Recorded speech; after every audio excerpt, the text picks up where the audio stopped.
على سيدنا محمد وعلى آل سيدنا محمد.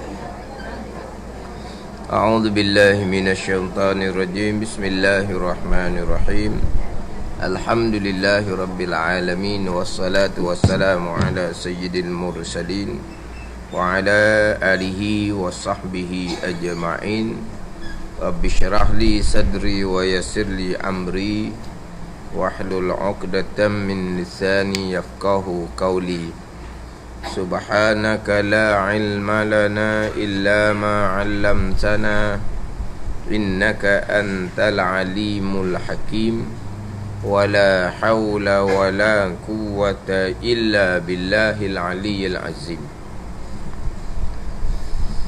Kitab Hidayatus Sibyan, muka surat sebelah, baris yang ke-8 daripada bawah. Surat sebelah, baris ke-8 daripada bawah.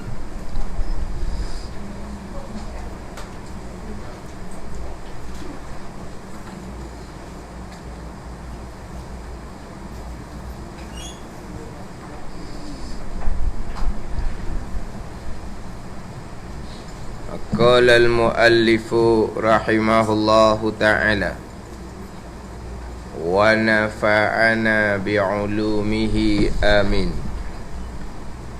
Dan sesuatu yang dikeluarkan oleh binatang daripada maidahnya, daripada maidah binatang, dan dikukurnya akan dia, dikukurnya, ada ra lepas daripada waw tu, dan dikukur akannya, mana yang dimamah akan yang dikukur akan dia, mana yang dimamah akan dia, akan sesuatu yang dikeluar daripada oleh binatang daripada maidah.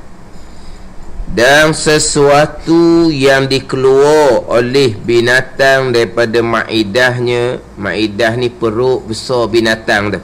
Ini sambungan perkara-perkara yang dihukumkan najis. Perkara-perkara yang dihukumkan najis, kemudian di hadapan barulah pergi kepada kaifiat ataupun cara menyucikan najis. Jadi sebelum pergi kepada kaifiat, cara menyucikan najis, yang pertamanya kena kenal lah mana barang yang dihukumkan najis, mana barang yang tidak dihukumkan najis. Lepas kenal dah barang yang najis, kemudian barulah pergi kepada pembicaraan kaifiat cara menyucikan najis. Kaifiat cara menyucikan najis yang kita baca minggu lepasnya, di antara perkara yang dihukumkan najis, benda yang dihukumkan najis, muntah yang keluar daripada maidah, muntah dan air liur basi yang keluar dari maidah. Contohnya jeluak budak. Ni saya biasa sebut ni sebab pernah tengok orang puang, anak dia jeluak, dia cuma ambil tisu je. Dia ambil tisu gitu je. Dia kata najis buat apa? Dia kata susu pun dak basi pun lagi. Dia kata susu dak basi pun lagi. Makna susu tu makna sebagaimana hak masuk tadi lah, tak ada berubah-berubah pun. Apa pula nak najisnya? Dia ingat ke tak najis. Sebab tu dia tak basuh. Dia hanya ambil tisu, dia pun lap gitu je. Ni mana apa ni? Dak kenal barang najis. Benda najis pun dak kenal. Apa tu? Nak cerita bab basuh najis macam mana? Dia kita tadilah, sebab dia kata jeluak yang keluar tu tak ada berubah pun. Dia kata sebagaimana masuk gitu, keluar pun gitu juga. Masuk, mana masuk dalam keadaan comel susu, keluar pun comel. Tak ada kata basi-basi, tak ada kata busuk-busuk susu tu. Bau pun tak berubah, warna pun tak berubah. Bau pun tak berubah, warna pun tak berubah. Jadi dia ingat ke tak najis. Lepas tu dia ambil tisu, dia lap gitu je. Jadi kena kenal dulu apa dia barang najis ni. Muntah yang keluar daripada Ma'idah. Walaupun tak berubah sekalipun, hukumnya adalah najis. Walaupun keluar daripada Ma'idah tu rupa air sekalipun, macam sebut minggu lepas, orang yang lemah tu. Orang lemah tu kan perut dia tu kembung sikit kan. Kenapa perut dia kembung tu? Kerana dalam perut dia tu penuh dengan air. Maknanya air tu penuh dalam perut dia, tekan keluar air di kok mulut dia. Najis lah. Sebab dia keluar daripada Ma'idah. Dalam Ma'idah perut besar tu ada macam-macam dah dalam tu nya. Dalam Ma'idah tu ada macam-macam. Ni kira mazhab Syafi'i kita lah. Jadi walaupun keluar tu dalam rupa air sekalipun, hukumnya adalah najis. Itu muntah yang keluar daripada Ma'idah, yang keluar daripada perut besar. Jadi kena molek lah. Kena tambahan pula, kalau budak ni jeluak pula, dia jeluak bukan sepak, sebab dia tengah dukung. Bila dukung jeluak, luah lah jadinya. Bukan dia jeluak atas latar ni. Jeluak atas latar setakat tu je lah. Tapi kalau jeluak pada masa dukung, luah jadinya. Tiba-tiba kita tak tahu benda tu hukumnya adalah najis. Jadi muntah dia panggil qai'u ma'idatin. Muntah yang keluar dari perut besar, hukumnya adalah najis. Kalaulah dia masuk sikit je, tapi jenis tak sihat demam, keluar semula. Masuk sikit je keluar semula, tak sampai lagi kepada Ma'idah, hukumnya kotor, tidak hukum najis. Hukum kotor juga sebab dia masuk dalam dah, tapi tak sampai lagi perut. Masuk dalam tu dia keluar semula. Ni orang hok demam lah, kita kata orang tak sihat kan. Perut dia kosong, dia nak terang makan. Makan tak udang sampai perut keluar lalu, termuntah lalu.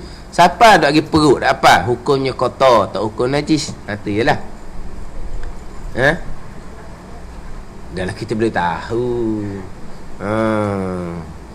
Siapa perut dah lain, siapa perut molek dah. Lepas tu tiba-tiba mutah semula tu, balik awak makan saat ni. Tu jelas najis. Ni ada orang tak dan nak masuk perut, yang telang sikit, tubik. Tak apa nak terima dia tu. Tak apa nak terima. Biasanya hak habis rezeki lah biasanya. Habis rezeki, masuk sikit, dia keluar balik. Habis rezeki, mati lah. Sebab apa? Sebab selagi tidak habis rezeki, selagi itulah tidak dimatikan oleh Allah Subhanahu wa ta'ala. Mati ni bila? Sampai ajal serta habis rezeki. Matilah dianya. Sampai ajal dan habis rezeki. Tak matilah. Rezeki ni Tuhan tetap belaka dah. Selagi ada rezeki, tak matilah. Milik cerita lain, milik kita. Rezeki ni benda yang kita ambil manfaat, apa panggil rezeki. Kalau jenis makan, benda jenis makanan kita makan, rezeki kita. Kalau jenis pakai, baju kain kita guna pakai, tu rezeki kita. Masa kita beli tu jadi milik kita. Tapi siapa yang makan tak tahu lagi tu. Tumpah tengah jalan, makan dia ayam itik, rezeki ayam itik. Siapa di rumah ada kebetulan orang siapa tetamu, akak ke dia, rezeki dia. Gitu je lah. Hak kita beli tak cadang, dia tak beritahu dia nak mari rumah kita. Kita beli cadang, kita nak makan kita lah. Siapa-siapa di rumah ada orang.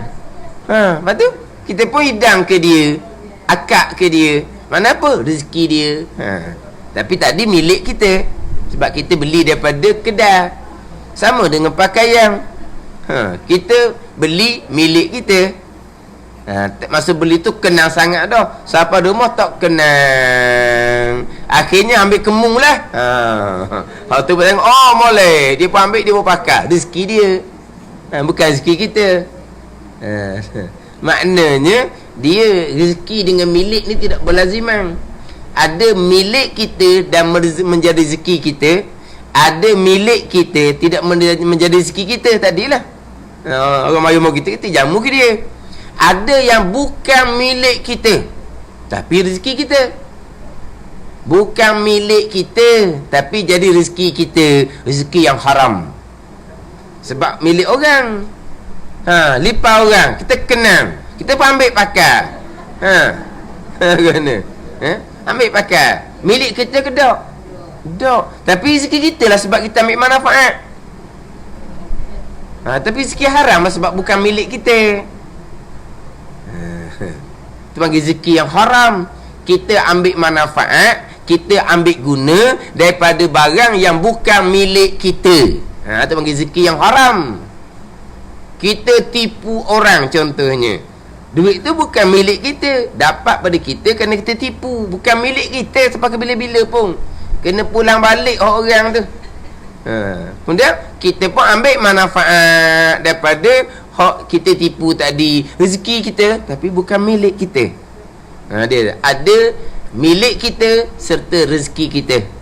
Ada milik kita tapi jadi rezeki orang lain, kita beri makan ke orang. Ada yang bukan milik tapi rezeki, bahagian kita ambil manfaat tapi rezeki yang haram.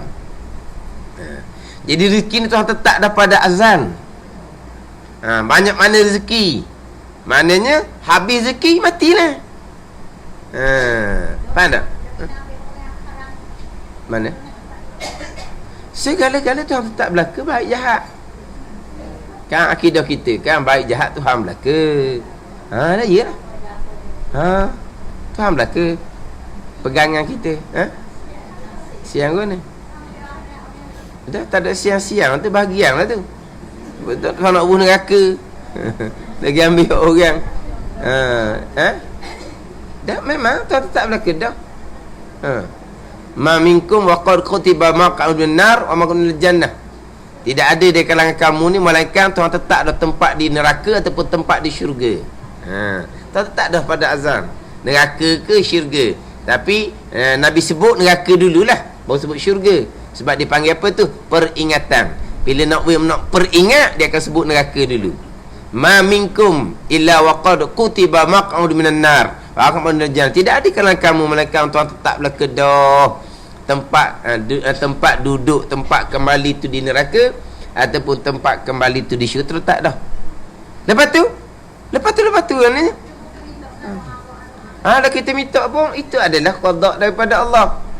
Dah kita minta kita buat sebab molek, tu Tuhan nak qada syurga lah tu. Sebab kita minta pun Tuhan qada, kita beramal pun Tuhan qada. Dah segala-gala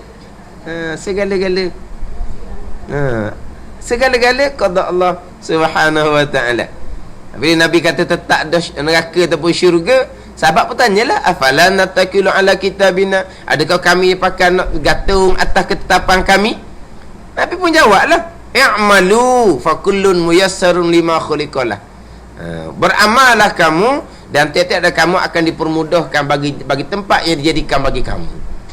Kalau kita ni Tuhan tetap daripada azannya syurga, jadi mudah je nak buat benda syurga. Gitulah. Belajar pun mudah, amal pun mudah. Tapi kalau Tuhan tetap pada azannya neraka, mudah je nak buat benda jahat. Gitulah. Segala-galanya ketetapan daripada Allah Subhanahu wa ta'ala. Tak ada siang-siang dalamnya.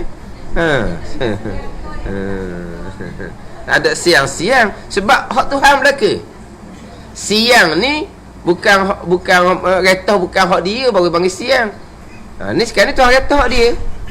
Bukan dia nak buat syurga, nak buat neraka, apa benda?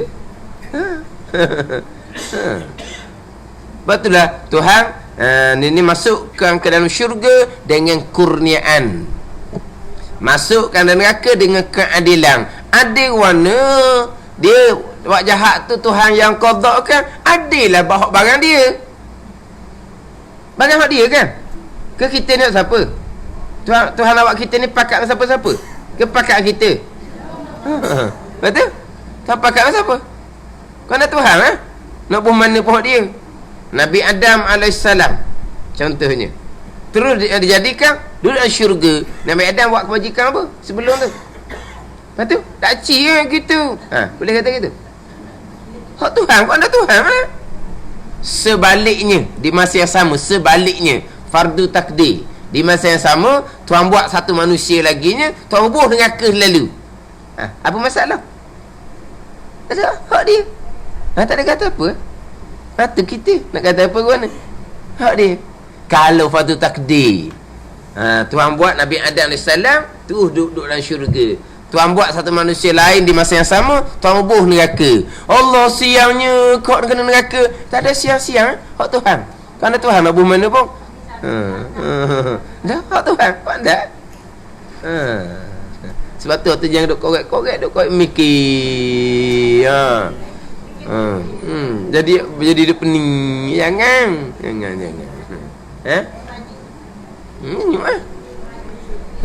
Tak payah tu.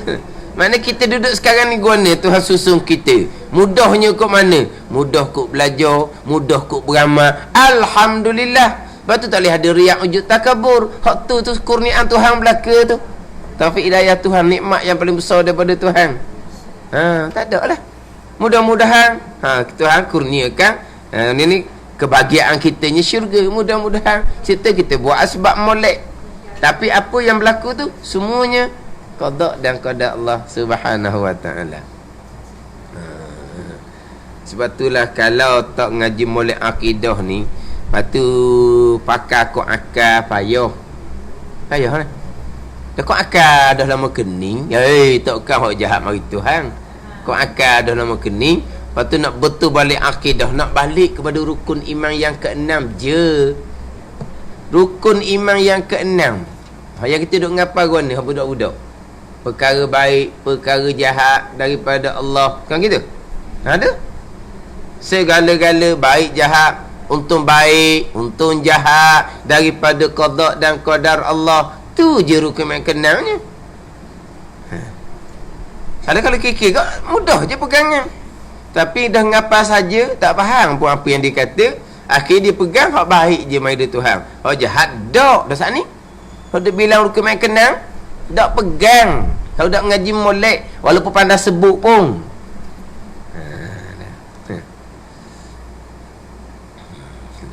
Tu belum lagi ada orang ajar hak pakai akal tu, tengok akal sendiri tu. Ada orang ceramah, kita kena pakai ni, kita bina akidah atas logik akal. So pergi pakai akal. Dia nak pakai Quran, dia nak pakai akal. Hak akal tau kan hak jahat mari Tuhan. Tu akal. Dia tak mahu tu. Hak jahat bukan mari Tuhan. Dia nak pakai akal dia. Dah Quran royak, hadis royak tak kira dah. Dia pakai akal. Apa nama? Jadi kalau kita dak kemah akidah molek, kita pakai akal juga. Bila pakai akal kau santi masaninya. Oh nanya, siang tak aci gitu. Nah ke dia. Walah hak dia belaka. Dan ni kita sebenarnya tak ada apa-apa pun kita ni. Kalau hakiki dia, walaupun kita wajib berpegang ahli sunnahnya, ada pilihan dalam perbuatan. Lepas tu pening pula dah mikir. Lepas tu tak ada benda kita. Kita dah pagi tadi macam-macam dah kita buat. Nak ada kemari sini, nak ada mari kelas ni. Macam-macam benda dah kita buat ni. Tak ada apa-apa. Hak kita buat tu lah qada dan qada Allah. Tu je. Dah kalau gitu, tak buat gapo-gapo apa ni? Memang kita buat gapo-gapo setiap saat. Hak zahirnya. Tapi hak gapo-gapo yang berlaku kita saat itulah qada dan qadar Allah Subhanahu wa taala. Kau nak tanya, gapo kita buat sekarang? Kau nak tanya. Banyak lah. Gapo buat sekarang? Duduk atas kursi. Dah duduk molek, dah jatuh tu kursi buat. Allah. Letak buku atas meja depan. Dah buku tu jatuh. Meja tu buat. Allah. Lepas tu kita duduk gerak tangan nak nulis. Semuanya qada dan qadar Allah. Kita duduk buka mata, kita duduk tadah telinga, qada dan qadar Allah. Bergerak organ-organ tubuh kita, berfungsi, jatuh ke apa ke, semuanya qada dan qadar Allah. Tu je lah. Memang segala-galanya. Tapi kita wajib berpegang lah, kita ada pilihan dalam perbuatan. Kalau tidak jadi Jabariyah pula, sesat.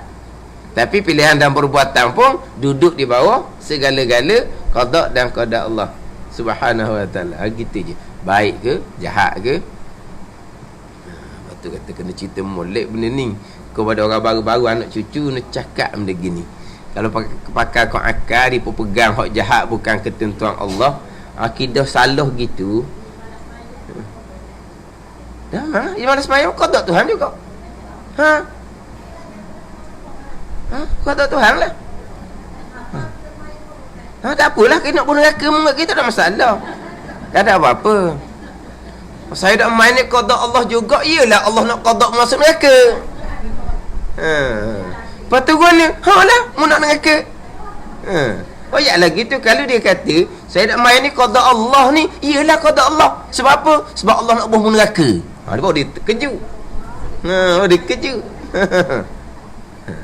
Tapi dia sandar kepada qada Allah dok semayang dia tu besar dosa daripada dok semayang tu lagi. Jangan ada cakap. Jangan ada sandar ke Tuhan. Dia nak menghalalkan pula idak semayang. Tak apa dak semayang halal sebab Allah yang qadakan. Murtad orang ni waliyazabillah. Sebab dia menghalalkan yang haram ijma' ulama tinggal semayang tu. Dia kata halal pula sebab Allah qadakan. Murtad waliyazabillah. Ingat baik. Kalau tak cakap benda gitu. Tapi maknanya kan nak cerita gitu, Tuhan qada saya tak semayang. Lah Tuhan qada mu neraka. Kalau Tuhan tak ampun, itulah.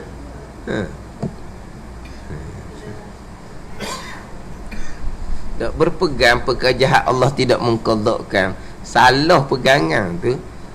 Setengah pandangan kata kafir. Walaupun pandangan muktamad kata dosa besar, tak kafir, tapi dosa besar akidah. Berat tu. Mayang puasa tak ada pahala, pergi Mekah pun tak ada pahala. Walaupun tak hukum kafir sekalipun, kalau berpegang akidah yang salah gitu. Jangan benda jahat ni orang agama sendiri panggil ustaz, jahat takkan mari Tuhan. Orang panggil dia ustaz juga. Kemudian barulah, ya sungguh dia tengok jahat Tuhan juga, baru ke diam. Ni cerita benda sebenar lah. Orang kerja jabat tu jabat bahagian agama lah. Lepas tu pakai tangan ni bukan semua bahagian agama. Dia ada macam-macam bahagian dalam tu. Jadi hak anak buah hak bukan bahagian agama ni cadang ke ustaz tu. Ustaz tu tiap-tiap pagi buat tazkirah kepada pekerja dia. Sebab ustaz tu boh jabat dia. Dia bahagian agama, boh jabat tu ustaz lah. Pagi-pagi we tazkirah, pagi-pagi we tazkirah supaya semangat kerja gitulah. We tazkirah. Jadi anak buah ni pun cadang, ustaz baca gak bab akidah pagi-pagi ni. Jangan tu tazkirah gitu je, baca bab akidah. Lepas anak buah ni kata bab akidah ni kena tekan. Kadang-kadang orang tak tahu hak jahat pun qada Tuhan juga. Memang hak jahat bukan qada Tuhan. Ustaz pula kata. Dia kata mung ni Jabariyah ni. Dia kata anak buah dia tu Jabariyah. Kata anak buah dia pun lah masa tu hak dalam radio hak malam kami masa tu cerita buat qada. Lepas tu lama tu dia buah dia tak kata apa senyap. Dia anak buah dia tanya, "Dah mana buah hak gitu? Hak jahat qada Tuhan ke tak?" "Ya, hak jahat qada Tuhan juga." Barulah. Tu orang panggil ustaz dah tu. Anak murid dengar sikit apa, anak murid bukan bahagian agama. Nak cerita. Atau kata kena kata mulai. Jangan nak pakai akal tu.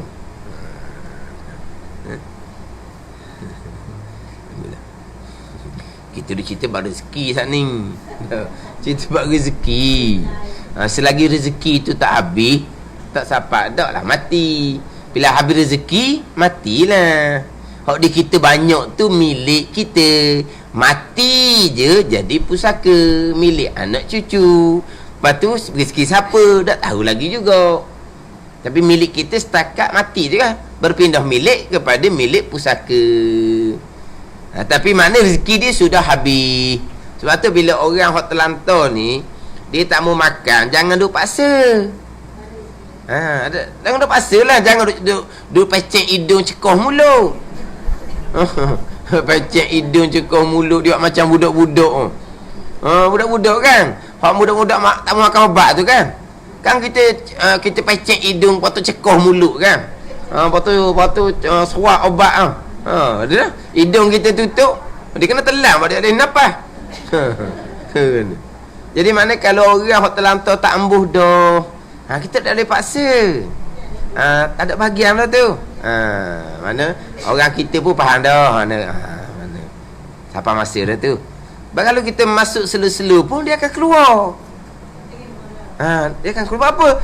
Habis rezeki dia. Jadi kita masuk dia akan keluar.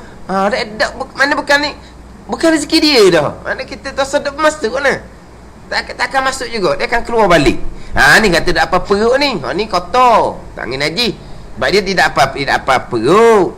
Mana masuk tiba-tiba keluar pula. Mana tak ada. Apa ngapa tu? Habis rezeki. Tapi kalau dia keluar tu masuk dah ke maidah. Tak masuk ke maidahnya. Tak ada masuk-masuk Masuk jika keluar lalu dah. Tu dia panggil kotor. Hak daripada maidah ni barulah hukumnya adalah najis. Kemudian hak minggu lepasnya hak air liu basi tu. Air liu basi hak najis hanyalah air liu basi yang keluar dari maidah. Adapun kalau air liu basi hak keluar kerana tidur nerak budak-budak, tidur nganga budak-budak, keluar air basi tu kotor. Itu bukan najis. Jadi hak biasanya duk peta atas batal tu kotor. Dia air libasi yang keluar dari maidah ni orang yang ada penyakit. Itu kotor. Kotor sunat basuh. Sebab ada orang faham air libasi ni najis belaka. Kalau dia tidur batal orang, pergi rumah orang tidur batal orang, bangun pagi dia tak mandilah untuk sembahyang subuh. Dia basuh belakang kepala dia ni. Dia basuh. Sebab apa? Tidur tak batal. Ada libasi dia kata. Hak orang. Allah. Orang kalau pergi rumah dia tukar sarung batal tu Kalau ada libasi pun dia batal je. Di sarung orang basuh dah. Ke mana? Orang mari rumah kita dia batal mongeng gitu je. Orang tukar lah dia punya sarung. Takkan dia batal mongeng gitu je. Dah lalu tuan rumah. Tapi dia was-was punya pasal. Dia kata dia bangun pagi nak ambil semayang, basuh tekak ni. Basuh betul kepala, basuh betul tekak. Sebab apa? Kepala dengan tekak ni duduk atas batal. Atas batal tu ada air libasi dia kata. Najis. Dah, air libasi bukan najis semua. Air libasi yang najis adalah air liu basi daripada maidah. Hak berpenyakit. Tu baru dia hukumkan najis. Ni nak kena barang najis ni. Ini nak sambung barang najis lagi ni. Dan sesuatu yang dikeluar oleh binatang daripada maidahnya, hak dalam perut tu keluar balik, tu najis. Dan yang dikukurnya akan dia, yang dimamuhnya akan dia, ada ra tu. Hak Rumi dia tulis mana? Kuku je. Hak Rumi. K-U-R. Nak gitu. Hak Rumi K-U-R. Hak Jawi Kafwau je. Ada ra satu lagi. Yang dikukur akan dia, bukan yang dikuku. Tak gitu lah Rumi tau. Kuku juga. Sana kata ra. Dikukur. Yang dikukur akan dia, yang dimamuh akan dia. Contoh binatang, kalau dah kita dia kata unta, tapi orang kata lembu sama juga. Dia mamuh, disipam dalam maidah dia tu, kemudian dia keluar balik, dia mamuh pula. Hak dia mamuh pula tu hukum najis lah. Sebab dia maidah dalam tu. Adapun kalau hak dia ni dia letak bau lidah je, kemudian dimakan pula, tu tak najis. Ada juga jenis binatang mana dia tinggal di apa panggil apa? Di termolok duk bawah lidah tau. Mana dia tinggal macam bawah lidah gitu dia tinggal. Lepas tu dah lama dia makan pula. Tu tak najis tu. Hak najis ni hak apa panggil biok unta orang panggil. Biok unta ni memang daripada dalam dah. Kemudian dia keluar balik, dia makan pula. Tu jadi macam macam simpanan. Simpanan perut. Lepas tu sampai masa nak makan, dia keluar balik, dia makan semula. Tu najis. Sebab itu mari daripada dalam, daripada Maidah. Ada pun hanya letak bira-bira tu, binatang dekat pesen tu, dia makan masa lama tu, bira tekuk dia tu, dia makan pula kali lagi. Dia sambung pula makan. Tu tak najis tu. Ni. Taruh makan malam-malam. Jenis dia tu, binatang dia. Monyet. Kalau ayam dia termolok tu tak naik dah. Ni dalam keluar balik. Apa setengah binatang disipang. Disipang dekat tekuk dia tu. Lepas tu lama-lama dia pun keluar, lepas tu dia makan semula. Lepas tu tak najis. Hak najisnya hak biak tu daripada dalam, dia keluar untuk makan. Kali yang kedua tu dihukumkan najis. Tapi tak ada kena-kena dengan kita ni. Nak cerita benda tu najis ke tak najis. Cuma yang timbulnya pula apabila binatang ni dia keluar, lepas tu dia makan balik, najis hukum dia tu. Kemudian macam mana pula kalaulah dia minum air. Dia minum air kan, jadi mulut dia tak najis dah, minum air. Lepas tu dimaafkan. Kalau kira mulut dia macam najis dah lah. Sebab dalam ni keluar balik, dia mamah semula, dia makan semula, dia telang. Lepas selesai telang, dia pergi minum air. Macam mana tu? Dia minum air tu. Hak bekas air tu dia najis ke tak? Tak dihukumkan najis, dimaafkan. Ni cerita hukum. Dan segala asap. Ni di antara barang yang dihukumkan najis. Dan segala asap yang jadi daripada najis yang terbakar. Asap najis. Bukan asap sampah hok kita bakar hok kotor tu, bukan. Asap najis ni contohnya orang bakar tahi lembu. Orang bakar tahi lembu kan, untuk ambat nyamuk apa dulu. Kan dulu kan ada cerita bakar tahi lembu. Buat baja. Jadi itu bakar barang najis. Adapun kalau kita bakar kain baju, kertas ke apa ke yang kena najis, itu bukan bakar najis. Bakar benda suci yang kena najis, asapnya tak ukur najis. Asap ukur najis ni, tengok molek kita kata segala asap yang jadi daripada najis yang terbakar. Asap daripada najis yang kita bakar tu, bukan asap daripada benda yang suci kemudian kena najis, ataupun benda yang suci kemudian jadi kotor, asap tu tak ukur najis. Kalau kita duk bakar sapah tu, tu asap tak ukur najis. Kalau asap ukur najis ni, najis kita bakar benda najis, bakar tahi lembu, asap dia najis. Asap dia najis.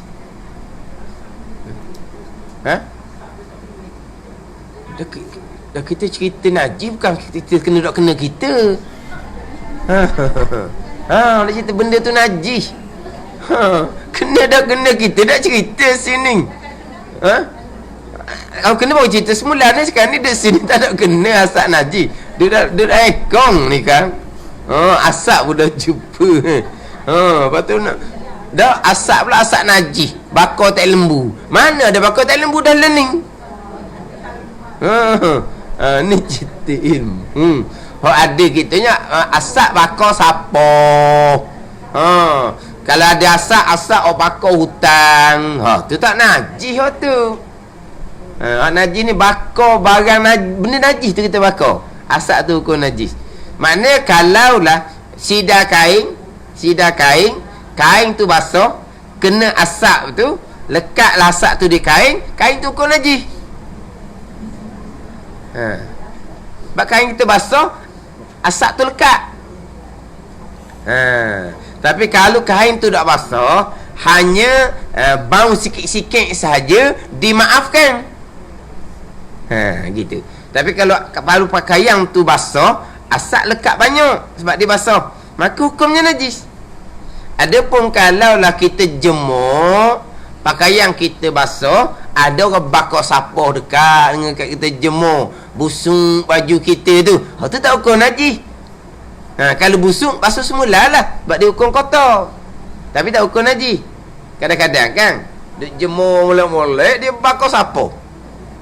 Dia bakar sapoh. Dia bakar pula benda-benda getah-getah gitu kan. Kan bau busuk kan sak tu. Busuk pakai baju kita. Kadang-kadang baju kering dalam rumah pun bau busuk baju kitanya. Tu tak ukur najis, sebab itu bukan bakar benda najis. Dia bakar benda yang suci, dia panggil.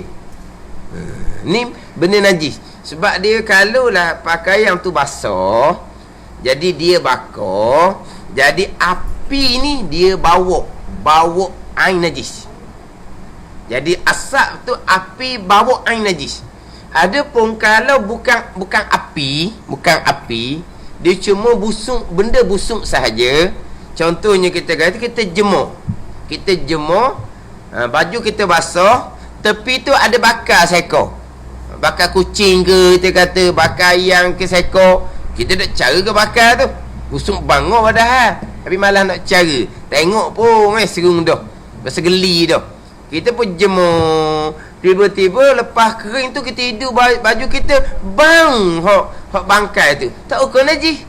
Sebab bau tidak bau ain. Asap yang dibakar oleh api dia bau ain. Tak sama. Sebab itulah contoh. Kita pakaian dalam almari. Jadi almari tu lama kita tak buka. Kita buka sekali tu busuk bangun, kena-kena ada bakar cicak ke dalam tu. Busuk bangun oleh kerana almari tu tutup rapat. Jadi bau busuk tu lama, kita baru terbuka, di pakaian kita pun bau bakar. Tak najis.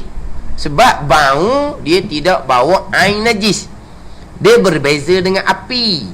Api dia bawa air najis. Jadi kalau api tu dia bakar benda najis, maka asap dia tu ada air najis. Sebab tu asap tu dihukumkan najis juga. Adapun bau dia tidak ada air. Tak. Tapi apabila pakaian kita busuk, sunatlah kita basuh. Takkanlah pakai juga orang kata bau pelik pakaian ni, bau bangkai cicak. Allah. Kan? Bang dah muga oleh kerana dah bangkai dalam tu busuk bangun, kemudian almari tutup rapat, bau lah.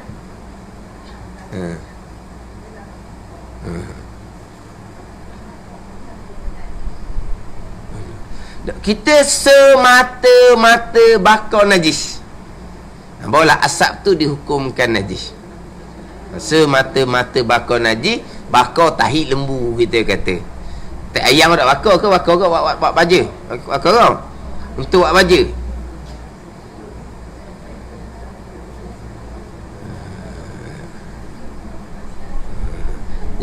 Yelah, bakar benda najis, asapnya hukum najis. Kalau kena pakaian kita lekat sikit-sikit, dimaafkan. Tapi kalau pakaian tu basah, lekat banyak, maka najis tu tidak dimaafkan. Wajib kena basuh semula.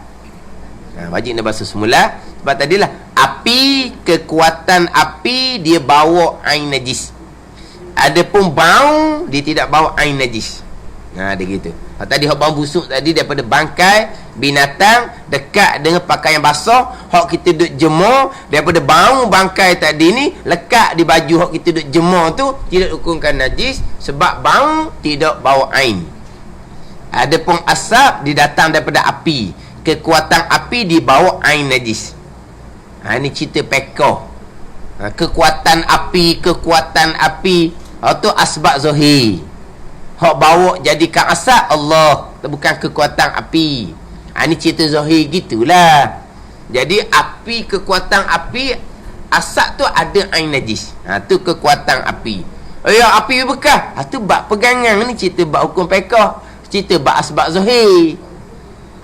Adapun bau dia tidak ada air najis. Kalau semata-mata bau. Dia kadang-kadang bau busuk pelik-pelik ni, memang busuk pakai pakaian.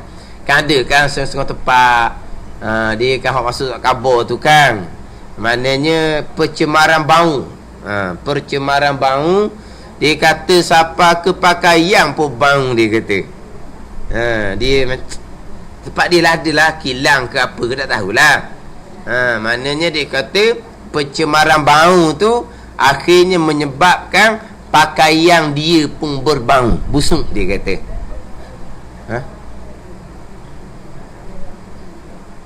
Dia sekarang ni bukan semata-mata najis tu, dia bakar semata-mata najis. Ni campur belaka dah, kita dah ukur najis tu. Ni semata-mata bakar najis, asap yang jadi dan najis yang terbakar. Daripada najis kita buat kata ni, contoh tai lembu, tai ayam tadilah, asap dia dihukumkan najis.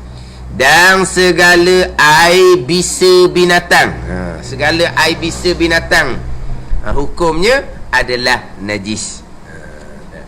Ini dia antara benda-benda yang dihukumkan najis.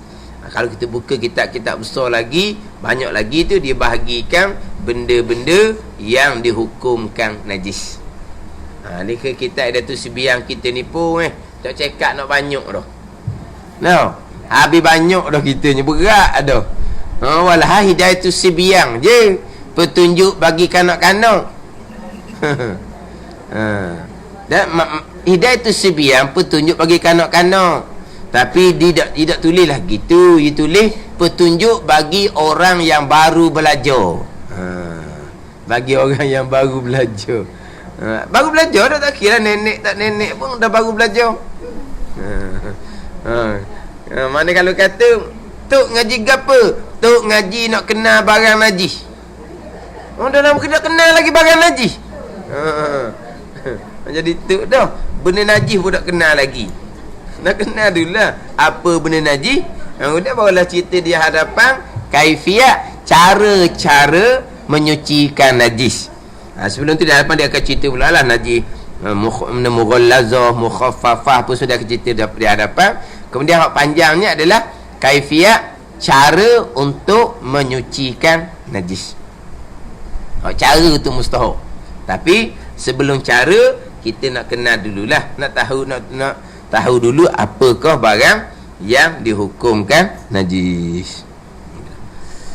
Bermula segala najis yang tersebut itu, segala najis hok mula daripada atas tadilah, sekalian sekian juzuk bangkai najis belaka apa semua tu lah. Segala najis tersebut itu terbahagi atas 3 bahagi pula. Pertama najis mughallazah, kedua najis mukhaffafah, ketiga najis mutawassitah. Mughallazah, mukhaffafah, mutawassitah. Tu kata Hidayatus Subiyan. Kan? Hidayatus Subiyan sungguhlah. Wallahu a'lam. Dengar dia orang dia kata bila lah nak sampai Tuhan mai duduk mughallazah mukhaffafah.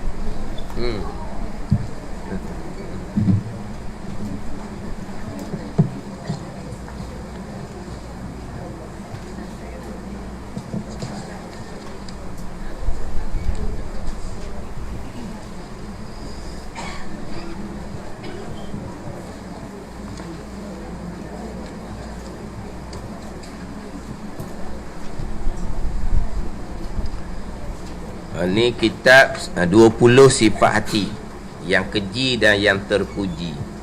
Muka surat 2, baris yang ke-5 daripada atas. Baris yang ke-5 daripada atas.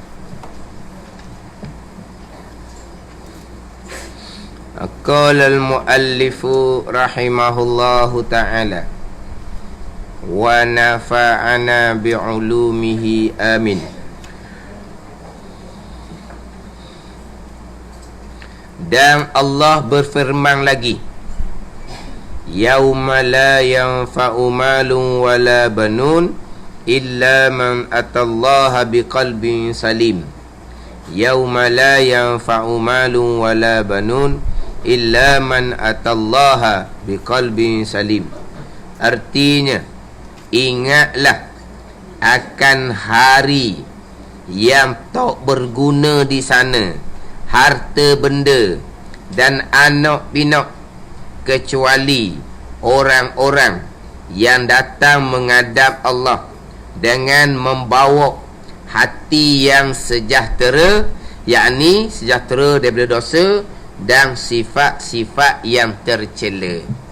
Ini sambungan tajuk pendahuluan kitab pada membicarakan sifat-sifat hati, sama ada sifat yang mazmumah ataupun sifat yang mahmudah. Sifat mazmumah, sifat yang keji; sifat mahmudah, sifat yang terpuji. Jadi nama kitab pun dimula dengan sifat yang keji dan sifat yang terpuji. 20 sifat hati yang keji dan terpuji. Disebut keji dulu, baru sebut hak terpuji. Dan 10 sifat ni pun dia akan mulai dengan 10 sifat yang keji dulu, barulah disusuli dengan 10 sifat yang dipuji pada syarak. Sebab kita nak cerita sifat yang terpuji, kena kenal sifat yang keji dulu. Kita nak hiasi hati kita dengan sifat yang terpuji, kena bersihkan hati daripada sifat yang dicela, dikeji pada syarak terlebih dahulu. Sebab hati kita hanya satu. Wa ma ja'ala li rajulin qalbaini fi jawfi. Tidak dijadikan bagi seseorang dua hati dalam rongga dia, hanya satu hati. Jadi selagi hati itu bersifat dengan sifat yang dikeji pada syarak, macam mana nak bersifat dengan sifat yang dipuji pada syarak? Sebab itulah cerita membersihkan daripada sifat yang dicela, bola cerita menghiasi sifat yang terpuji. Takhliyah dan tahliyah. Takhliyah membersihkan hati dari sifat yang dikeji, tahliyah menghiasi hati dengan sifat-sifat yang terpuji. Ni benda payah ni, benda hati. Benda pekoh, benda mudah, benda luar. Nak semayang bersih daripada najis, senang je. Nak semayang bersih daripada hadas kecil, hadas besar, mudah je. Tu pergi ambil semayang molek, pergi mandi molek, bersih. Payah apanya. Kita ni kalau hak zahir ni bukan kata bersih dari najis, kita bersih daripada kotor, busuk pudok pakaian pas tukar bukan kata kita ni bersih daripada najis, kita bersih daripada kotor pun dok sama telah nak kata najis. Mana kok zahir kita ni lebih daripada bukan kata setakat suci, bukan bersih daripada kotoran, tak ada bau-bau. Hak zahir cukup mudah. Tapi hak ni hak dalam ni. Hak dalam ni payahlah. Hak ni bukan kita boleh masuk gosok-gosok, bukan ni. Dah. Kerana ni benda hati ni, benda dalam ni. Sebab itulah dia sifat-sifat yang dicela pada syarak. Contoh di hadapan sifat takabur contohnya. Kita kena ajar daripada awal lagi pada anak-anak cucu kita.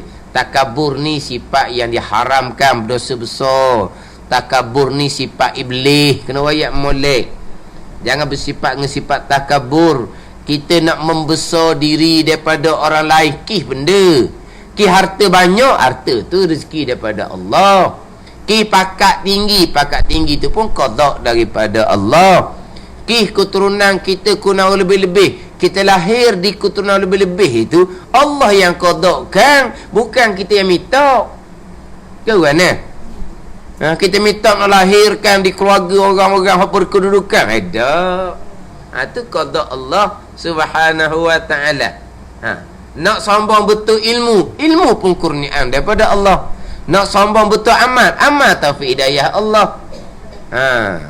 Nak sambung atas sebab gapa, bukan hak kita belaka. Nak sambung gapa dia, mana awal-awal kena wayak dah kena ajar. Ni kadang-kadang bukan kata dak ajar. Takabur tu sifat yang macam mana, bukan kita didik pula dengan sifat takabur. Ingat molek. Kita keturunan mana ni? Jangan buat komang gitu. Kita ajar ke dia. Kita ajar dan kita tunjuk contoh kita. Kita tunjuk contoh kita. Kita dengan orang-orang lain tu. Kita orang berpangkat, orang yang berkedudukan, macam mana sikap kita. Sikap kita, percakapan kita dengan orang hok biasa-biasa.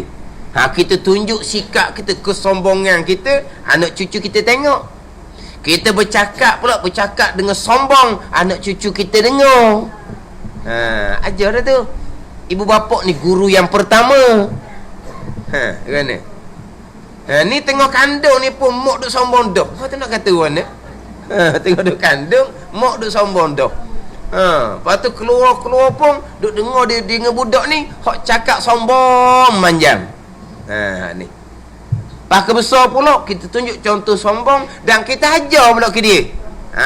Jangan buat gendoh dengan orang. Ingat molek ni.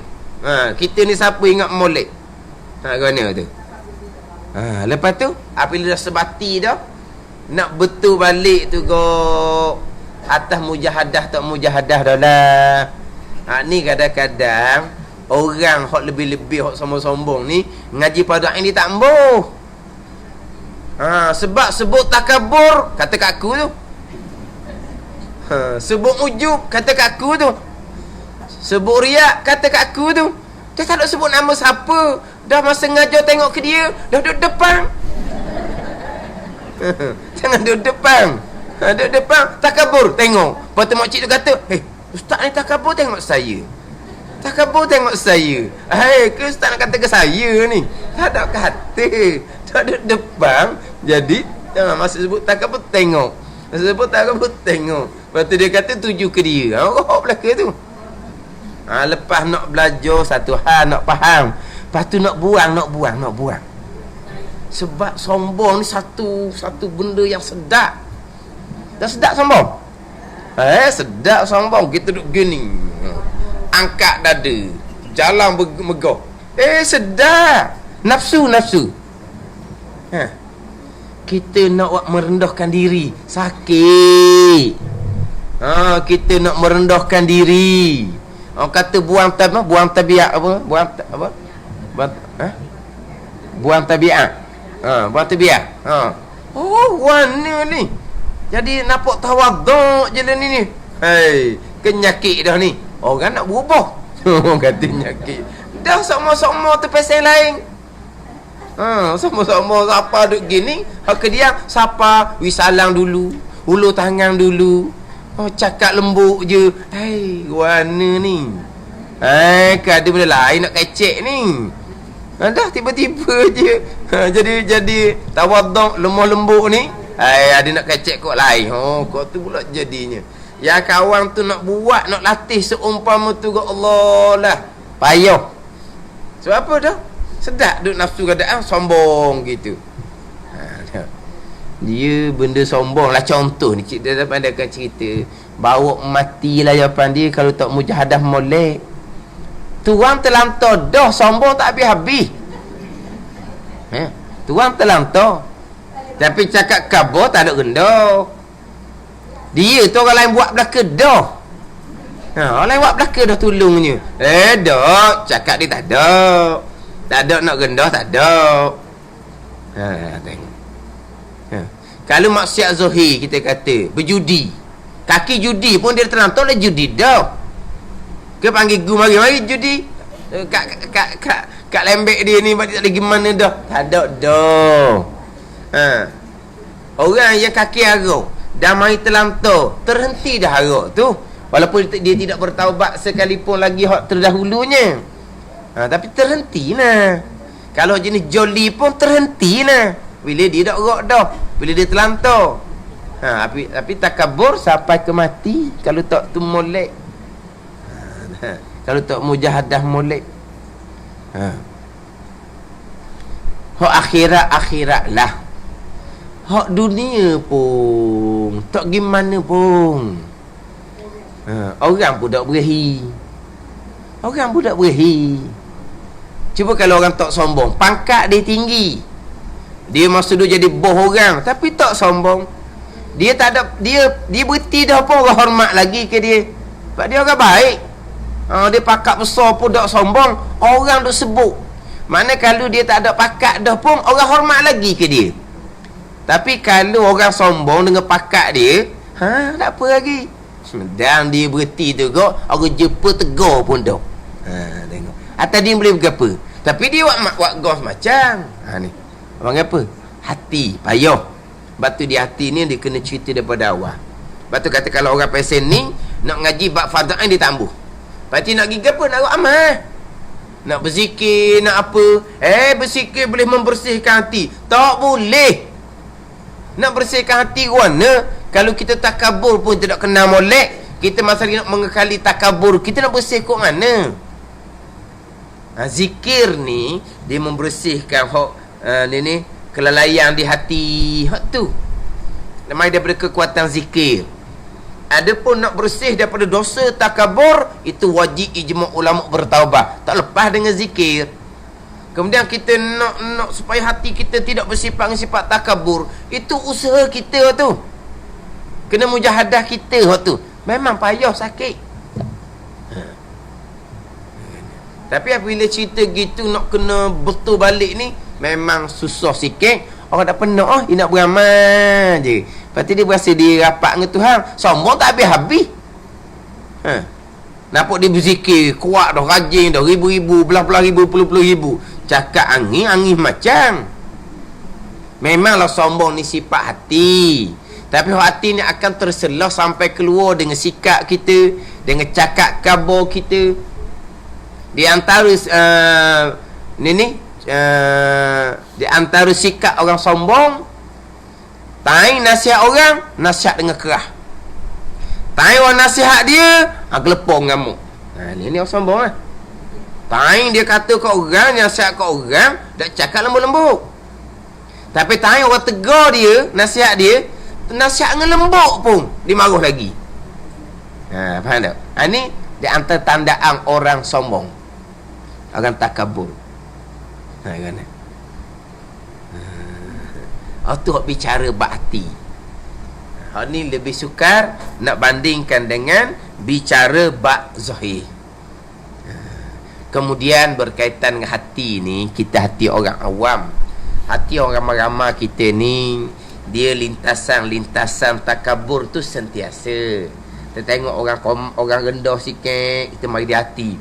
Dia ni marilah di hati. Tengok orang miskin, marilah di hati. Tengok orang, yalah, kita tengok orang kerja hok biasa-biasa. Tengok orang akuk sapoh. Padahal kalau dak kena akuk sapoh, kita nak hidup pun payah. Dah busuk bangor, sapoh penuh. Kita tahu pergi buang gitu je. Tu pun tak boleh letak molek letak ikut dam je. Letak ikut dam. Kadang-kadang tak ingat nak letak atas kereta, bahang tengah jalan raya. Tak ingat. Lepas tu kau lari, kau tak tahu je. Pernah tak jalan raya. Dan siapa pula lagi ambil yang? Orang tadi lah. Kita tengok Allah siapa. Ada. Dia ada jasa dia. Mana kalau marilah di hati, dia panggil lintasan di hati. Tu syarat tak ambil kira tu. Syarat tak ambil salah. Dia panggil khawatir ni benda yang di luar keupayaan kita untuk mengawal. Ni bukan orang panggil apa? Bukan di bawah kekuasaan kita tu. Tak ada kontrol tu. Dia main lintasan di hati sombong, lintasan di hati nak menunjuk-nunjuk, riak. Tu lintasan tu syarak tidak ambil kira, tidak ambil salah. Tak ambil salah. Kalau syarak ambil salahnya apabila kita jadikan sifat tu sifat hati kita. Wa 'alaiha maktasaban. Usaha kita jadikan itu sifat hati kita, barulah dosa ke atas kita. Marilah tu Allah. Mari nak rasa sombong kok mana? Kita tak tahu lagi untuk nasib kita. Kalau syurga, bolehlah nak sombong. Tapi dah kita syurga ke? Kita tak tahu. Kalau masuk neraka, lebih hina daripada anjing dan babi. Anjing dan babi tak masuk neraka. Bahkan anjing Ashabul Kahfi, Kitmir, Anjing Ashabul Kahfi, Qitmir. Dia dalam kitab dia ada tu, tulis Qitmir tu ada dia punya kelebihan dia pun semua tu. Anjing Ashabul Kahfi, Qitmir masuk syurga. Ashabul Kahfi itulah. Maksal Mina, Tamlikha, Martunis, Nainunis, Saribunis, Zunwanis, Falyastatiunis, Qitmir. Qitmir tu anjing. Maksal Mina, Tamlikha, Martunis, Nainunis, Saribunis, Zunwanis, Falyastatiunis. Apa tu Qitmir? Ada kan dalam orang dah dibuat Ashabul Kahfi. Tapi dia buat tu, dia bubuh titik, dia bubuh baris. Dia kalau nak buat gitu, titik jangan bubuh, baris jangan bubuh. Sebab asal tak ada titik, tak ada baris. Jangan bubuh titik, jangan bubuh baris. Cuma buat rumah je, buat rumah biar cukup. Lepas tu kalau lah huruf tu macam to, biar ada lubang, biar ada mana? Biar apa pada tu. Bukan kadang ada tu tulis kan mim contohnya. Mim kan kadang-kadang kita tulis gini kan. Dia tulis tu macam macam tak ada. Kita nak biar ada rumah, biar nampak. Gitu. Contoh. Tu kaedah dia lah. Tak boleh kita tulis gitu. Dah. Dia semua makhluk asbab tak bekas belaka. Kesemuanya datang daripada Allah Subhanahu wa ta'ala. Cuma datang daripada Allah Subhanahu wa ta'ala. Kita tulis ayat ke, tulis apa ke, semua tu tidak boleh bekas. Yang bekasnya adalah perbuatan Allah Subhanahu wa ta'ala. Maksal Mina, Tamlikha, Martunis, Nainunis, Saribunis, Zunwanis, Falyastatiunis. Lepas tu anjingnya Qitmir. Qitmir apa? Maksal Mina, Tamlikha, Martunis, Nainunis, Saribunis, Zunwanis, Falyastatiunis, Qitmir. 7. 8 dengan Qitmir.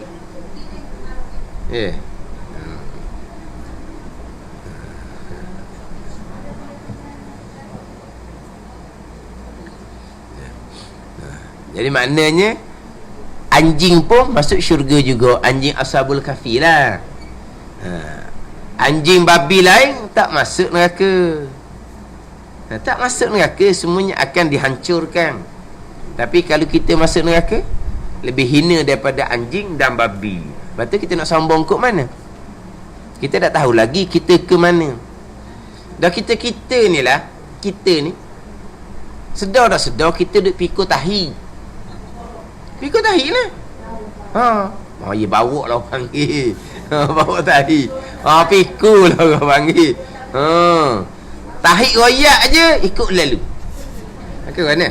Dah ikut. Dah tahi royak, aku nak keluar. Kita kata mana? Nanti kok mu ni kok. Tak ada ke masa ni. Orang tengah sedap tengok drama ni. Ataupun orang tengah sedap cakap dengan orang besar ni. Tunggu kok sekejap. Tunggu lah, dia pun tu baik situ. Tunggu. Mana dia royak je. Tengah gapa, tengah tidur sedap-sedap bekah bangun lalu lorak pula berjalan. Ikutnya kehendak tahi. Itulah. Dah lebih ke mana? Gitulah kita. Kita ni jadi daripada benda, daripada intan beliang. Nak sebut air mani pun malu nak sebut air mani pun malu. Kita bukan ditempa daripada intan beliang. Kan? Lepas tu kalau kita ni kalau kita ni mati, orang tak sedar bau manusia ni, bau dia lebih pelik daripada bau binatang-binatang yang lain. Mana kalau kita terhidu bau hok jumpa lambat tu, memang kalau dak biasa gok, nak makan pun tak boleh. Lepas tu teringat-ingat busuknya manusia. Hak binatang lain kan, kita lalu ada bangkai kambing ke, bangkai lembu tengah jalan tu, bangkai babi pun tepi jalan hak kereta langgar busuk. Bau. Tapi taklah kata kat gigi nak makan teringat dak. Busuk kita lagi. Tu manusia. Lepas tu nak sambung ke mana? Lepas tu kata mari lintasan, kita tolak lalu. Tapi nak kena molek nah. Nak kena molek. Sebab ini benda dalam. Apa sifat mazmumah, kemudian kita nak hiasi dengan sifat mahmudah. Apa di sifat mahmudah? Kita bukan hanya diperintah taat zahir, bukan kita diperintah taat hati. Kita bukan hanya diperintah meninggalkan larangan zahir, kita pun diperintah meninggalkan larangan batin, larangan hati. Ini agama yang syumul. Kalau kita nak beragama syumul, kena cerita sampai ke bicara hati. Jangan hak zahir je. Hak zahir pekoh gitu je lah. Comel hak pekoh zahir. Hak zahirnya, kalau ngaji Quran pun pandai molek, sedap molek, reti molek. Tapi hati macam mana? Baca Quran tu ikhlas ke tak? Ada riak, ada ujub, ada takabur ke tak? Ni kira ni. Ni kadang-kadang dengar jelah. Ilmu ada, pandang ngaji Quran, lepas tu cakap kabur sombong. Ada nilai tu. Ada nilai.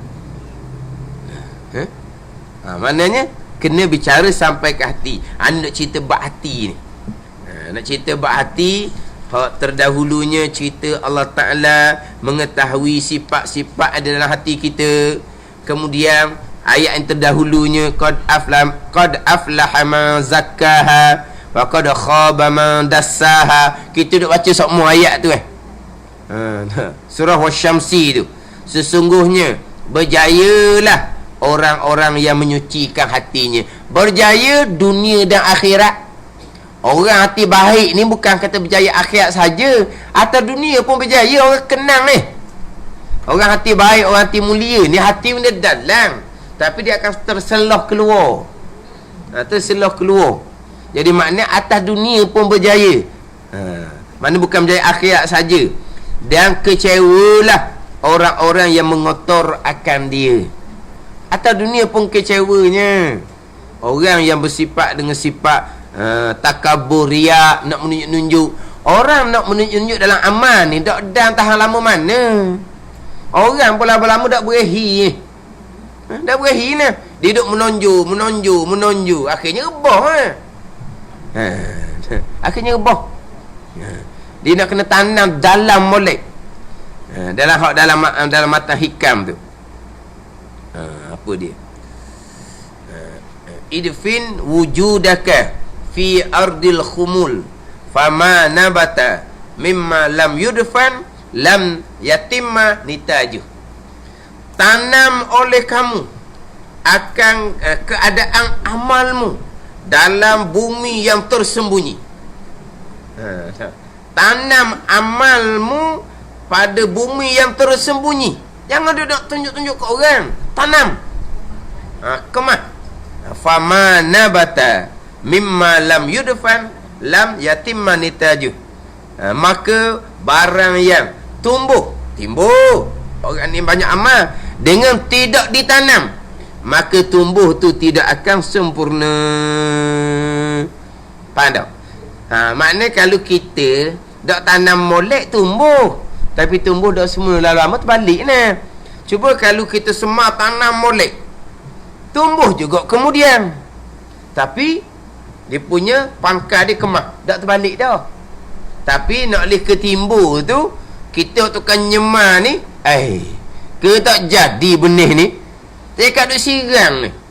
Tak tubik-tubik pun tak tumbuh-tumbuh pun. Dan dia tumbuh molek kaki tak terbalik dah. Tu contoh. Mana tapi kalau kita semar tahu-tahu, dia tumbuh cepat, tapi balik sebab apa? Tak kuat. Sama juga orang yang riak, dia nak menimbulkan diri dia, memang tertimbul, tertonjol, tapi tak lama mananya. Tapi kalau orang yang tidak menonjolkan diri, dia tanam molek, bila Tuhan timbulkan, timbul yang kekal, yang tahan lama orang panggil. Macam orang belajar gitu juga. Orang belajar cepat-cepat nak menonjol, tak lama mana. Orang belajar lama-lama tu dia senyap je. Kalau tu tengok kau nakuk je. Tapi bila timbul kemudian, timbul lama. Hak mula-mula duk naik nak timbul, padahal dia tak padang lagi, baru ngaji je ilmu, dah banyak mana lagi. Tapi dari nak cari ni, nak cari kemasyhuran, memang dia dapat kemasyhuran mula-mula sebab dia cakap khabar pandang, tapi tak tahan lama. Tapi kalau hak tertonjol dengan sendiri, maknanya dia tambah terakak, timbul hak tu, hak ditanamkan diri dia.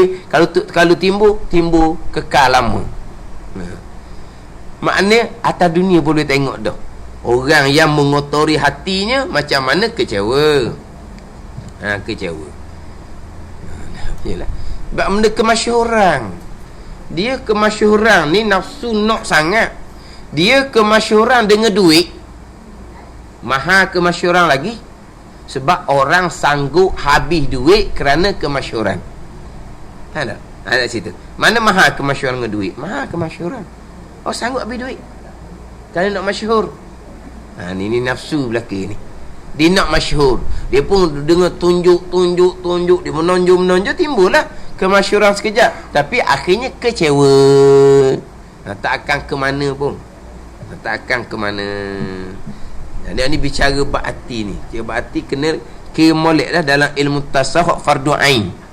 Kita nak hati kita ni bersifat dengan sifat baik, tidak bersifat dengan sifat keji. Kemudian nak menyucikan hati daripada selain Allah, atau bagi pada amal-amal sunat, dengan semai sunat, dengan berzikir, dengan berselawat. Tapi kalau amal sunat, semai sunat, berzikir, selawat, sifat-sifat hati fardu ain tak mengaji, tak ada nilai tu. Tak ada kira tu.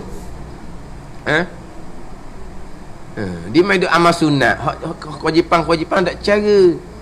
Apa lagi kewajipan ni kewajipan ni. Belajar berkaitan dengan sifat-sifat mazmumah mahmudah. Lepas tu mujahadah kita ni, mana sungguh kita nak buang sifat mazmumah, nak tanam dengan sifat mahmudah. Dia sifat mahmudah ni sabar. Kitanya sabar. Dia banyak ujian kitanya. Kalau kepada ujian banyak, ujian dalam rumah tangga, ujian dalam hidup masyarakat, macam-macam ujian kitanya. Sabar. Mana jangan apa? Sabar.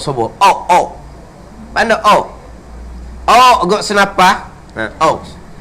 Tapi sabar ni bukan senapah, kena sama-sama. Jangan senapah lepas tu meletup. Tak apa. Nak sama-sama. Mana sabar tu panggil. Tu ni ujian ni boleh pahala wajib, bukan pahala sunat. Ada. Kita redha dengan ujian Allah, boleh pahala wajib, bukan pahala sunat ni. Kita dah nampak sunat, main sunat ngaji Quran berzikir, main sunat ngaji Quran berzikir. Tapi hak sifat-sifat yang disebut pada syarak penuh dalam hati, hak tu bukan belaka tu. Tu bukan belaka.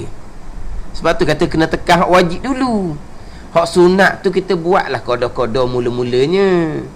Bila hak wajib beres molek, kita pun banyaklah hak sunat. Ketika mula-mula ni kita kena tupu hak wajib dulu. Kita ni terhad je. Kita nak tupu hak wajib retek, sunat retek, dalam keadaan hak wajib pun banyak perkara lagi tak dang kita. Kita kena tupu hak wajib, hak sunat-sunat yang tidak mengganggu tumpuan wajib kita jalankanlah koda-koda. Faham? Bukan kata nak tinggal sunat, bukan. Tumpu hak wajib dulu. Hak sunat kita buat koda-koda yang tidak ganggu hak kewajipan kita. Bila hak wajib lama-lama, mana hak taubah hak wajib ijma' ulama pun lama-lama selesai, kita barulah kita perbanyakkan amal-amal sunat. Tapi kalau dalam keadaan kita baru nak mula-mula ni, hak wajib pun tak selesai, kita pergi gomoh hak sunat, kita tupu hak sunat, akhirnya kita terlepas hak wajib hak sebenar. Dan ralik dan asyik dengan hak sunat, waktu dia berasa pula sedap, dalam berasa tenang, dalam berasa asyik. Ada apa tu? Hak wajib tak cara dah tu. Sebut ilmu-ilmu fadha'in jebeh dia dah pula jadinya. Orang hati baik gitu tu, sebut ilmu fadha'in dia jebeh. Sebab apa? Dia sudah tertipu. Dia berasa macam ada ni, walau kewajipan dia tak selesai, dalaman tidak akan ada. Hak ada dalaman berasa sedap, berasa asyik, itu semua tipu daya syaitan. Itu semua tipu daya syaitan, bukan sebenar. Nak dapat sebenar macam mana kewajipan tak selesai. Ni nak cerita kewajipan dulu ni. Kalau kita bicara hati, biar kena molek, ngaji molek dulu. Mana 10 sifat mazmumah, mana 10 sifat mahmudah. Sifat mazmumah bukan 10. Setengah pandangan mengatakan 70 lebih sifat mazmumah ni. Tapi hak 10 ni, hak dipanggil hak besar-besar. Hak yang menimbulkan sifat-sifat mazmumah yang lain. Jadi boleh kita kawal 10 ni, maka hal-hal lain tu takkan timbul. Dia gitu. Hak 10 sifat mazmumah. Bila aku dia nak bagi ayat pula, yauma la yanfa'u malun wala banun illa man atallaha biqalbin salim. Artinya ingatlah akan hari, yakni hari akhirat, yang tak berguna di sana di hari akhirat, harta benda dan anak pinak. Harta benda tak guna. Bukan di hari akhirat saja ni. Bukan hari akhirat nu lepas daripada bangkit semula. Hari barzah, alam selepas daripada hidup itu, tak alam barzah. Alam barzah pun tak menilai harta dan anak pinak. Tapi disebut yang tidak menilai harta dan anak pinak ni lepas dia kiamat. Masa kita mati, harta anak pinak masih lagi ada nilai. Jikalau harta tu bawa pada kebajikan, anak pinak buat amal kebajikan, itu bernilai. Harta kita bukan kata sedekah jariah je akan bawa manfaat kepada kita. Harta pusaka yang kita tinggalkan, itu pun manfaat besar kepada kita. Yang kita mikir nak derma habis harta, tinggal pusaka tak boleh faedah. Banyak kata gitu. Bukan sedekah jariah je, harta yang kita tinggal kepada anak-anak cucu kita, anak cucu kita guna harta itu melakukan ketaatan kepada Allah, besar yang kita tu. Bukan kata sedekah jariah je. Kalau molek dah, kita kena buat molek lah. Wididikan yang molek. Kita wididikan molek lah pada anak-anak kita. Mana apa, mak ayah ni tinggal harta banyak kemung ni supaya buat taat kepada Allah ni. Bukan semua joli ni. Buat taat kepada Allah Ta'ala ni. Bila ada harta cukup belanja, buat taat pun jadi mudah. Kerja buat pun taklah kena kerja sepenuh masa. Mana tu pun belajar pun boleh. Nak buat amal pun tak terganggu. Kalau harta benda tak ada, makan tak cukup, kerja siang malam, nak belajar pun tak dan, nak ibadat pun tak dan. Kan? Jadi tinggal harta ni supaya muat ibadat, senang muat ibadat. Maka harta yang ditinggal tu tak saja tu, itu manfaat besar kepada mak ayah. Itu manfaat besar pada mak ayah. Harta benda hak tak buat pada akhirat lah, tak ada manfaat ni. Kecuali orang-orang yang datang menghadap Allah dengan membawa hati yang selamat sejahtera, yakni daripada dosa dan sifat-sifat yang tercela. Melainkan orang datang menghadap Allah dengan hati yang sejahtera. Sini ceritanya hak sifat-sifat tercela. Di hati yang sejahtera ni, yang pertamanya adalah hati orang-orang yang beriman. Hati yang pertama. Qalbin salim, yang pertamanya adalah hati orang-orang yang beriman. Kemudian hati yang beriman tadi yang sejahtera daripada dosa, hidup taubah semua. Hati yang beriman yang sejahtera daripada sifat-sifat tercela, dibaiki hati semua. Ni lebih. Tapi qalbin salim yang pertama, orang yang menghadap Allah dengan hati yang sejahtera, yang pertamanya adalah hati orang-orang yang beriman. Tu hak nombor 1. Tu nak kira tu dulu. Baru kira hati yang sejahtera daripada dosa, hati yang sejahtera daripada sifat-sifat yang tercela. Yang pertamanya hati yang sejahtera, yakni hati yang beriman dengan Allah Subhanahu wa ta'ala. Sebab kita kira akhirat adalah kira iman. Akhirat kira iman.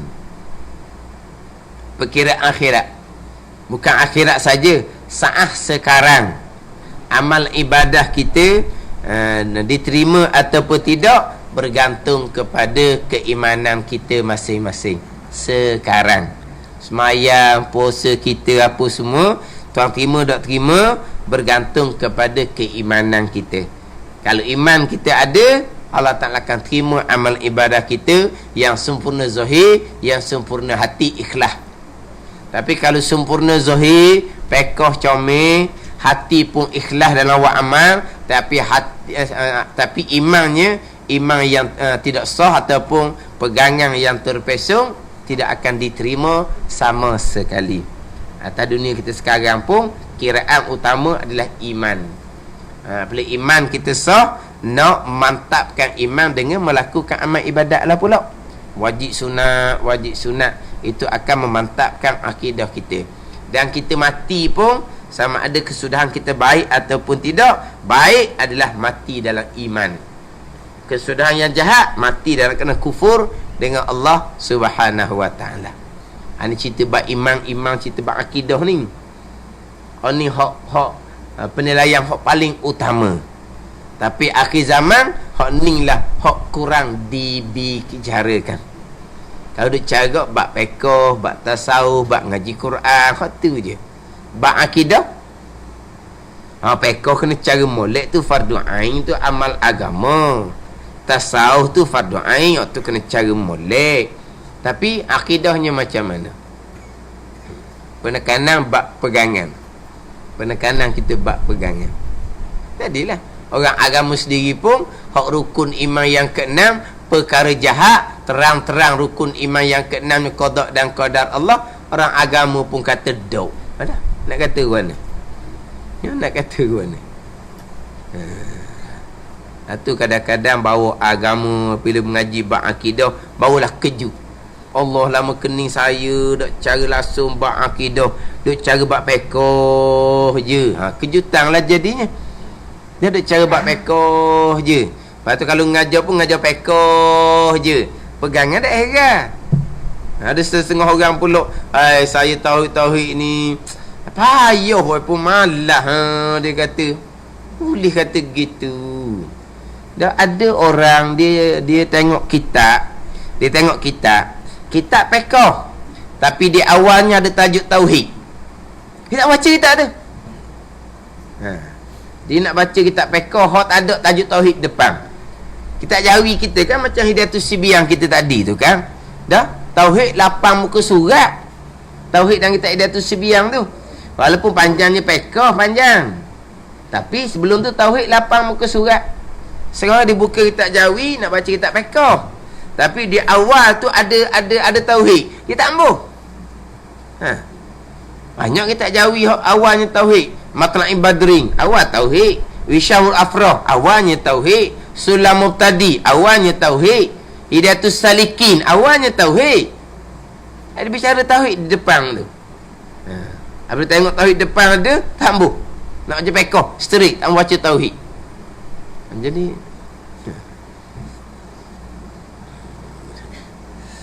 waktu kadang-kadang saya je sebut dah kelas. Memang ada orang dia macam kata ni kata kepada orang-orang hak berkenaan lah.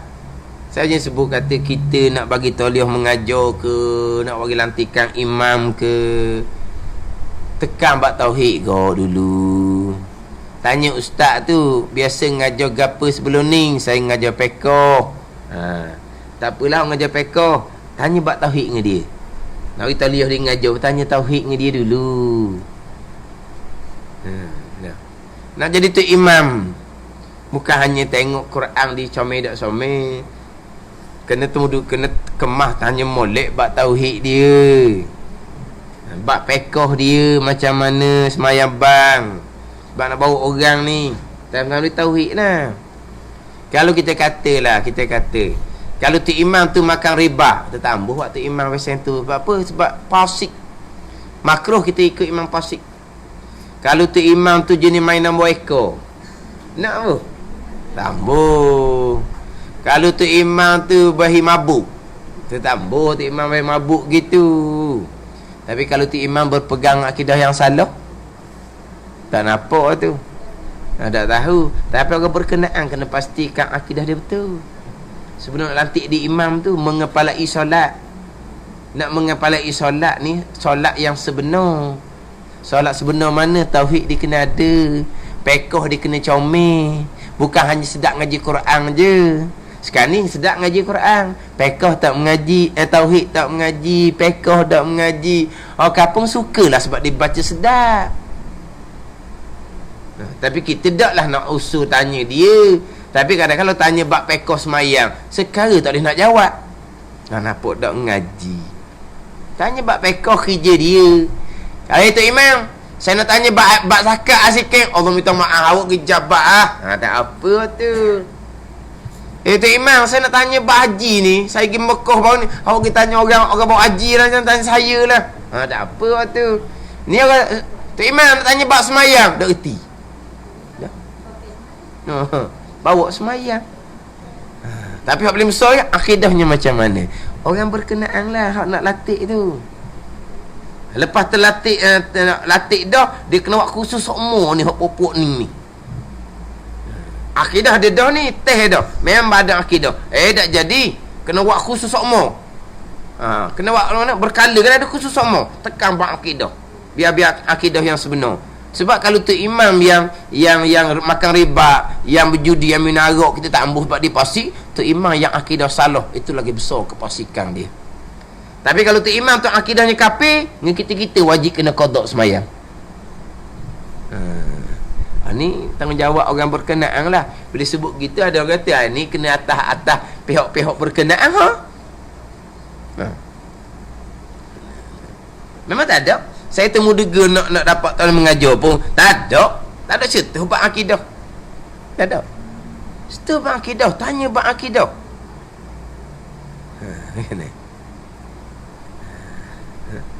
Ni akhir zaman. Akhirnya gitulah. Kita semayang sedap ikut belakang, tapi sesengah tu pulak dah lah gitu. Lepas dilantik di imam pun tak ada berasa-berasa di hati nak kemah ilmu agama sebab bawa orang ni. Jadi tu imam ni bukan kerjaya untuk ni kehidupan dunia. Jadi tu imam ni kerjaya untuk bekal akhirat. Atas dunia kerajaan bagi gaji, kerajaan bagi ilmu, itu tanggungjawab kerajaan untuk meringankan beban kehidupan ni supaya dia boleh tupu kepada masjid. Itu tanggungjawab kerajaan, wi gaji wi ilmu. Tapi yang menerima tugas ni dia kena sedar. Ni semua tu sampai mahsyar belaka. Takkan nak ngadak dengan Tuhan, kita di imam jahil pegangan, jahil pekah. Jadi tu imam pula semata-mata kerana gaji. Kalau suruh khidmat lebih-lebih, gaji tak mahal mana, so khidmat lebih-lebih. Ni kena atur molek bab ni. Mana kalau dah dilantik di imam, kena bertanggungjawab lah, kena belajar agama molek. Belajar dah belum ni, tapi sebelum ni kita seorang dah bawa orang. Ni jadi tu imam orang dah ni. So tanggungjawab ni belajar ilmu agama molek. Ni setengah dak. Kalau ada kuliah maghrib, tu luar ni minum air kedai kopi. Kalau dak pun duduk dalam bilik dia, duduk main, duduk ngaji Quran. Tak cara orang ngajar bab akidah ke, orang ngajar bab tak cara ngaji Quran dalam tu. Kadang-kadang dia duduk main telefon dia, kadang-kadang dia duduk main komputer dia. Kita heran. Dia tak madah pun ada ilmu ke tak? Siapa kadang-kadang masjid ni kena buat satu peraturan. Mana Tok Imam kena tubik duk congok luar. Jadi masjid kena buat peraturan macam peraturan budak-budak. Masjid kena buat peraturan dalam mesyuarat, Tok Imam kena duduk congok depan masa orang ngajar. Jadi barulah tubik congok depan lah, benda tak je tubik. Jadi tak malu ke? Tak malu gitu. Jadi kita ni macam budak-budak. Nak kena ada peraturan, nak kena ada undang-undang. Kalau tak buat, mu kena buang kerja. Barulah nak congok depan. Mana tak ada apa, tak ada inisiatif sendiri untuk mendalami ilmu agama. Tapi pak berkenaan kena ambil tanggungjawab benda ni. Bab akidah ni.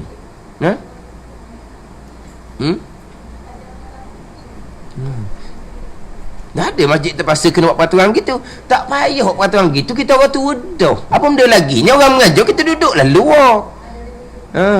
Duduk dalam bilik tu macam-macam kerja buat, bukan dengar orang mengajar. Kalau dengar mengajar lah. Tapi ada macam-macam. Kita dengar belakang juga orang duduk cerita, tapi tak layang, ada mung tak mau layang je. Patutnya kita dah kadang-kadang tu imam dia benda-benda patut tak ada peningkatan ilmu pun tak ada. peningkatan akhlak pun tak ada. Balas tu lah daripada masa muda siapa ketua tu imam ni. Cakap khabar balas tu lah tu imam ni. Aja nak balong orang je. Ni nanya belaka lah. Dia sungguh gitu. Dia tak ada peningkatan. Dia tak ada nak menambah ilmu apa, tak ada. Terutama sekali kita akidah tu lah. Akidah tu. Ni pihak berwajib lah. Dia kena buat khusus semua, dia kena buat ujian semua, dia kena pantau semua. Babak akidah, babak ukah-ukah semayang. Ni nak cerita berhati yang sejahtera ni. Hak pertamanya imam tu. Kita kadang-kadang janji. Sebab tu kalau di Kelantan, ni cerita cara umum ni, bukan semua tempat. Kita boleh tengok tu, kitab dia mengajar maghrib, kuliah maghrib. Kitab Arab kadang-kadang. Satu kitab, siapa mengajar? Imam tua. Dia imam tua, imam muda. Kadang-kadang imam tua tu muda daripada hak imam muda. Imam tua lebih muda daripada imam muda. Dia imam tua, imam muda. Kita imam satu, imam dua. Dia dah. Kita tengok jadual kelas. Satu malam ni kuliah tauhid. Siapa yang mengajar? Imam tua. Satu malam lagi pekoh. Siapa mengajar? Imam muda. Maknanya tu imam tu berilmu. Orang lain. Dah tahu mana. Itu atas pihak berwajib lah. Kemudian atas diri sendiri. Kita jadi imam bawa orang, kita kemah molek. Kita semua ni akan berhadapan di mahsyar belaka. Imam bukan satu kerjaya untuk gaji semata-mata. Gaji allowance itu tanggungjawab kerajaan. Imam besar pahala di sisi Allah Subhanahu wa taala. Imam adalah sumber pahala hari akhirat. Kata dia kena apa ni? Kena ada kesungguhan sendiri. Hak pihak berwajib lah. Dia kena tekan bagi kata dengan akidah. Tapi akhir zaman gitulah. Orang tak masjid sendiri pun akidah mengigal. Cerita bab akidah pun huru-hara sekali. Pada pembicaraan kitanya, dunia pun pegangan iman, nak mati pun iman, nak menghadap Allah ni dengan hati yang sejahtera. Yang pertamanya hati yang beriman, maulah sejahtera daripada dosa dan sejahtera daripada sifat-sifat yang tercela. Dan Rasulullah sallallahu alaihi wasallam ada bersabda, innallaha ta'ala la yanzuru ila suwarikum wa amwalikum wa innama yanzuru ila qulubikum wa a'malikum. Wallahu a'lam. Bismillahirrahmanirrahim.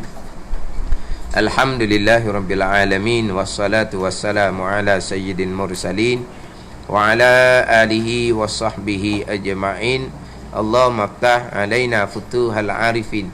Allahumma allimna ilma akdamin wa fahimna famas sabiqin warzuqna ruqat talibin. Allahumma zidna ilman wa alhiqna bis salihin. Wa sallallahu ala sayyidina Muhammadin wa ala alihi wa sahbihi wa sallam. Walhamdulillahi rabbil alamin.